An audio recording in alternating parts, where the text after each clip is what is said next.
Olá, terapeutas fora da caixinha, tudo bem com vocês? Eu sou a Paulinha Psicoinfantil e no vídeo de hoje a gente vai falar sobre avaliações no autismo. Vamos lá?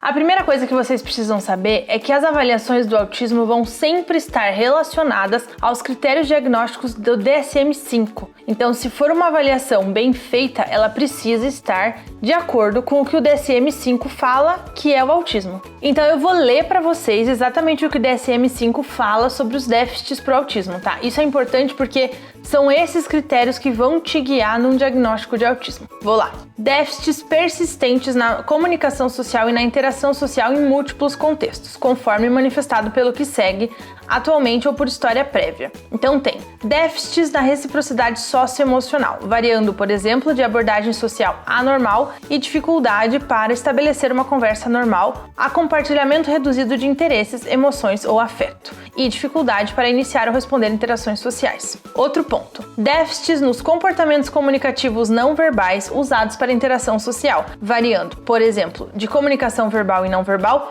pouco integrada à anormalidade no contato visual e linguagem corporal, ou déficits na compreensão e uso de gestos, a ausência total de expressões faciais e comunicação não verbal. E ainda, déficits para desenvolver, manter e compreender relacionamentos, variando, por exemplo, de dificuldade em ajustar o comportamento para se adequar a contextos sociais diversos, a dificuldade em compartilhar brincadeiras imaginativas ou em fazer amigos, a ausência de interesse por pares. Então esse é um dos aspectos. O outro aspecto é relacionado a padrões restritos e repetitivos de comportamento, interesses ou atividades. Também tem alguns tópicos que eu vou ler para vocês para eu não errar o que o DSM fala e ser bem fidedigna a essa avaliação. Movimentos motores, uso de objetos ou fala estereotipados ou repetitivos. Por exemplo, estereotipias motoras simples, alinhar brinquedos ou girar objetos, ecolalias, frases idiosincráticas. Próximo item. Insistência nas mesmas coisas, adesão inflexível a rotinas ou padrões ritualizados de comportamento, verbal ou não verbal, como sofrimento extremo em relação a pequenas mudanças, dificuldades com transições, padrões rígidos de pensamento, rituais de saudação, necessidade de fazer o mesmo caminho ou ingerir os mesmos alimentos diariamente. Mais um tópico, interesses fixos e altamente restritos que são anormais em intensidade ou foco. Por exemplo, forte apego a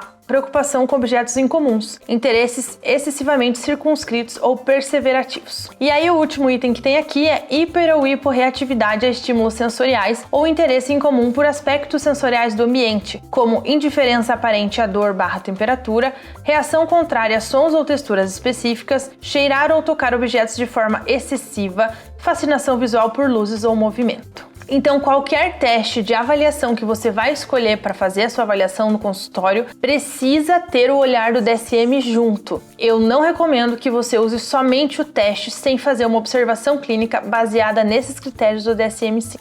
E aí, claro que o DSM também nos diz sobre o nível de gravidade do autismo, tá? Ele divide em 3 níveis, nível 1, nível 2 e nível 3, sendo considerados a necessidade de apoio e suporte da criança. Nível 1 precisa de menos apoio e suporte para todas as atividades, nível 3 é a que mais precisa de apoio e suporte para as atividades. Não tem relação com cognição, não tem relação com comportamentos inadequados ou não tem relação com ser ou não verbal essa criança. A relação dos níveis do autismo hoje, de acordo com o DSM-5, tem relação com a quantidade do nível de suporte que essa criança precisa. Então, beleza. Como que funcionam os principais testes para avaliação do autismo? Eles vão ser testes de observação diagnóstica. Então, a gente vai ter uma lista de critérios, na grande maioria deles, tá? E você vai olhar aquele critério e ver se a criança faz ou não faz aquilo. E aí, eles são divididos também em o profissional observa e anota ou o profissional pergunta para os pais e os pais te respondem. São 2 formas de você fazer o diagnóstico. O que eu recomendo para você, encontre as 2 formas. Encontre um que você como profissional observe e anota sobre a criança e outro que os pais te relatam, porque é nesse encaixe que você vai ter realmente quem é aquela criança. Só ouvir os pais, ainda assim, pode ter algumas dificuldades nesse caminho, porque muitas vezes os pais têm um olhar diferente, ou se eles ainda estão naquela fase de não aceitar muito bem aquele diagnóstico, talvez eles fujam um pouco da tua pergunta. Então, por exemplo, seu filho olha nos olhos? Aí os pais falam, olha, às vezes ele olha. O que é às vezes ele olha? E aí quando você conhece a criança, você vê que ela, em 45 minutos de sessão, ela olhou uma vez pro teu olho, ela fez assim, ó. E aí você fala, né? Aquela fala dos pais não tá de acordo com a criança que tá na sua frente. Então isso pode acontecer. Por isso que eu recomendo fortemente que você, terapeuta, escolha a conversa com os pais, sim, mas se muna de um teste que faça essa avaliação por você mesmo, porque aí você é responsável pelo que você está vendo naquela criança. Eu vou citar para vocês 7 testes diagnósticos de avaliação que a gente tem para autismo hoje no Brasil. Vou começar com o teste padrão ouro, que é o ADOS. O ADOS, ou ADOS-2, se chama Protocolo de Observação para Diagnóstico de Autismo. Essa é uma escala considerada padrão ouro para o diagnóstico de autismo. Então quer dizer que mundialmente ela é uma escala, é a melhor escala para realizar o diagnóstico de autismo, é a escala mais conhecida e mais fidedigna aos seus resultados. O ADOS é feito para crianças a partir de 12 meses até adultos, então é um teste que realmente tem essa grande flexibilidade de idades, né, que realmente é raro no mundo dos testes de psicologia. Normalmente os testes têm uma idade mais curtinha de avaliação, como por exemplo o MCHAT, que é um teste que vai somente de 18 a 24 meses. A parte positiva do ADOS é que ele é um teste muito completo para avaliação do autismo. Qual é o problema do ADOS, minha gente? O preço. Ele custa 4.000 euros em média, então é um teste muito caro para o terapeuta infantil que está começando, né? Vamos falar agora da escala CARS, que é muito conhecida porque ela já foi uma das principais usadas no mundo do autismo, só que o tempo passou e ela foi ficando para trás, considerando que ela é uma escala muito simples, né? E ela divide em autismo grave, moderado e leve, e hoje em dia a gente sabe que não é bem assim que o DSM enxerga a questão do autismo nível 1, 2 e 3. Então a CARS tem 15 subescalas com alguns itens para os pais responderem abaixo como que eles veem aquela criança. Eu vou ler um para vocês verem. 1. Relações pessoais. E aí vai ter os scores de resposta 1, 2, 3 e 4. E também o profissional pode usar a metade do caminho. Então, se a criança não é nem o 1 nem o 2, ele pode colocar 1,5. Então, por exemplo, eu vou ler para vocês aqui para vocês entenderem. Relações pessoais. Nenhuma evidência de dificuldade ou anormalidade nas relações pessoais. O comportamento da criança é adequado à sua idade. Alguma timidez, nervosismo ou aborrecimento podem ser observados quando é dito à criança o que fazer, mas não em grau atípico. Então, esse é o número 1. O número 2 do score é relações levemente anormais. A criança pode evitar olhar o olho do adulto nos olhos, evitar o adulto ou ter uma reação exagerada se a interação é forçada, ser excessivamente tímida, não responder ao adulto como esperado ou agarrar-se aos pais um pouco mais que a maioria das crianças da mesma idade. Se o teu paciente não fecha nem o 1 nem o 2, você tem a opção de colocar 1,5 e somar esse ponto, tá? Vou ler o 3 e o 4 para vocês verem como ele vai ficando mais grave, tá? É como ele fala aqui. Relações moderadamente anormais. Às vezes a criança demonstra indiferença, parece ignorar o adulto, outras vezes tentativas persistentes e vigorosas são necessárias para se conseguir a atenção da criança. O contato iniciado pela criança é mínimo. Esse é o 3. E no 4, relações gravemente anormais. A criança está constantemente indiferente ou inconsciente ao que o adulto está fazendo. Ela quase nunca responde ou inicia contato com o adulto. Somente a tentativa mais persistente para atrair a atenção tem algum efeito. Então, nesses 15 itens, você vai ter sempre essas 4 possibilidades de score. Uma mais leve, moderada,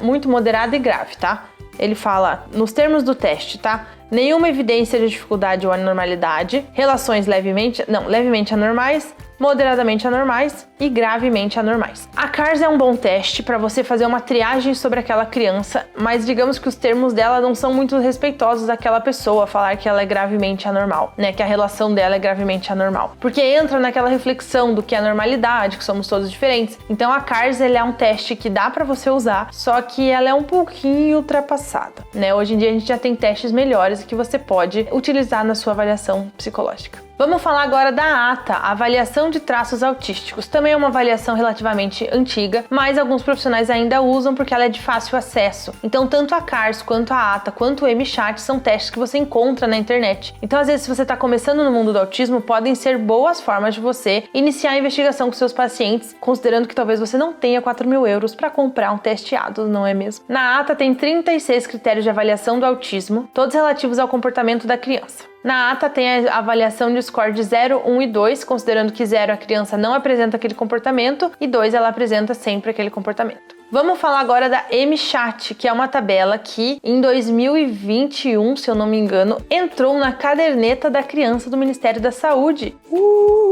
Por que isso é bom, gente? Porque quer dizer que, claro, pediatras responsáveis vão seguir a carteirinha que tem lá a evolução da criança, toda a parte. A caderneta da criança é uma caderneta muito legal, muito completa. E agora tem avaliação de autismo nessa criança. Então, se esse pediatra for um bom profissional, ele vai poder ver nessa triagem inicial, quando a criança fizer 18 meses, se ela tem ou não algum traço de autismo. E tendo traços de autismo, já encaminha para os serviços especializados. Isso é muito bom?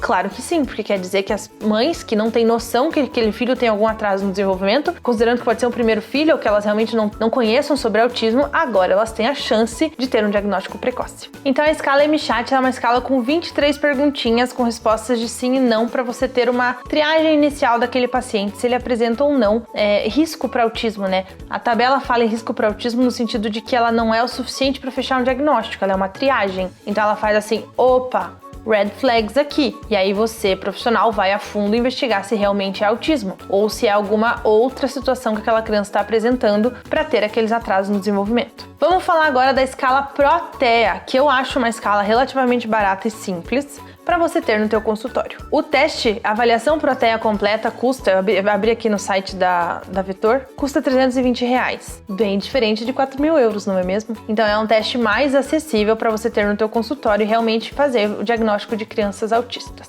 E uma parte interessante dessa escala é que ela não é restrita a psicólogos. A escala Protea é destinada a crianças de 24 a 60 meses. O Protea, então, pode ser usado por psicólogos, fonoaudiólogos, pedagogos, fisioterapeutas, qualquer profissional da saúde pode comprar o teste e fazer a avaliação no seu consultório. Vamos agora falar de uma outra escala que tem um valor bem ok para o profissional ter no consultório, que é a escala de responsividade social SRS-2. E o valor dela tá R$380. Então, ainda assim, né, perto do ADOS, que é muito, muito caro e não é padronizado ainda no Brasil. Essas duas escalas, tanto a Protea quanto a SR2S, são escalas padronizadas aqui no Brasil. O público-alvo dessa escala também é muito amplo, então isso é uma coisa muito bacana dessa escala, que é desde crianças, adolescentes e até adultos. Então é uma escala que você pode usar no seu consultório para diferentes faixas etárias. Então ela é dividida em 4 áreas: pré-escolar, escolar, adulto, e daí tem o adulto autorrelato. Então tem o que você vai avaliar o adulto e que o adulto pode se autoavaliar, tá? A partir de 2 anos até a idade que for, porque adultos vão longe, né? E aí, gente, diferente das escalas focadas em avaliação de autismo, a gente tem outras escalas que vão trabalhar a questão do atraso no desenvolvimento dessa criança. Então, por exemplo, PEP-R, idade, Vineland, o Denver 2, todas essas escalas já são escalas que vão focar no atraso do desenvolvimento da criança, mas não têm o objetivo em fechar o diagnóstico de autismo, porque elas não estão alinhadas com o que diz o DSM-5. O que eu te indico?